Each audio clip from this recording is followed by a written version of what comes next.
আসসালামু আলাইকুম। আমি অ্যাডভোকেট শাহনাজ সুলতানা সুমা। আজকে যে বিষয়টা নিয়ে কথা বলবো সেটা হচ্ছে যে মৃত্যু নিবন্ধন সনদ কতটা গুরুত্বপূর্ণ, মানে ডেথ সার্টিফিকেটটা কতটা গুরুত্বপূর্ণ সেটা নিয়ে কথা বলবো। প্রথমত হচ্ছে যে সেটাকে দুইভাবে নেওয়া যায়। দুইভাবে বলতে, যদি হসপিটালে মারা যায় তাহলে হসপিটাল থেকে মৃত্যু সনদপত্রটা মানে ডেথ সার্টিফিকেটটা নিতে হবে। আর যদি ন্যাচারাল ডেথ হয়, মানে বাসায় মারা যায়, তাহলে ওই এলাকার যে কাউন্সিলর তার কাছে গিয়ে বলতে হবে, উনি একটা অনলাইনে সার্টিফিকেট দিয়ে দেবে। এই ডেথ সার্টিফিকেটটা কিন্তু অনলাইন বেসিস দিয়ে দেওয়া হয় এবং সেটা কিন্তু একবারে দেওয়া হয়। সেটা কিন্তু আপনি কিন্তু বারবার নিতে পারবেন না, এবং একবারেই সেই সার্টিফিকেটটা আপনাকে দিবে। আপনি সেই সার্টিফিকেটটা খুব যত্ন করে রাখবেন।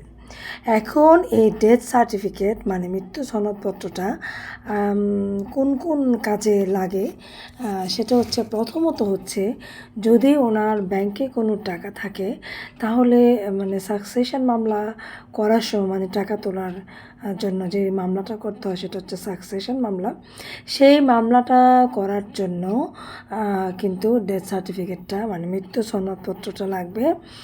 এবং যদি কোনো প্রপার্টি ট্রান্সফার করতে হয় বা কেউ কোনো প্রপার্টি নিয়ে ক্লেম করে বা নাম ট্রান্সফার করতে হয়,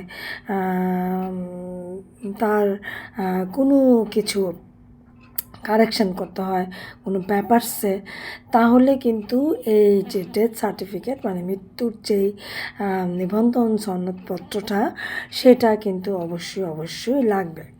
তো সেটা আমরা দুইভাবে নিব। একটা হচ্ছে যে যদি হসপিটালে মারা যায় সেখান থেকে, আরেকটা হচ্ছে এলাকার যে কাউন্সিলর রয়েছে সেটা অনলাইনে দেবে। আবারও বলছি, মৃত্যু সনদপত্রটা কিন্তু অনলাইনে দিবে এবং সেটা আপনাকে একবারে দিবে। এবং আপনি যেখানেই আপনি এটাকে কাজে লাগান না কেন, সেটাকে আপনি ফটোকপি দিবেন। অনেক জায়গায় দেখা যায় যে মেইনটা দিতে হয়।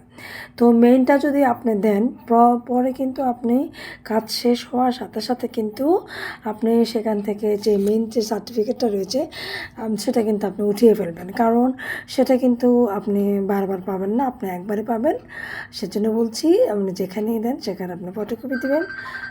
তো আজকে পর্যন্তই। খোদা হাফেজ।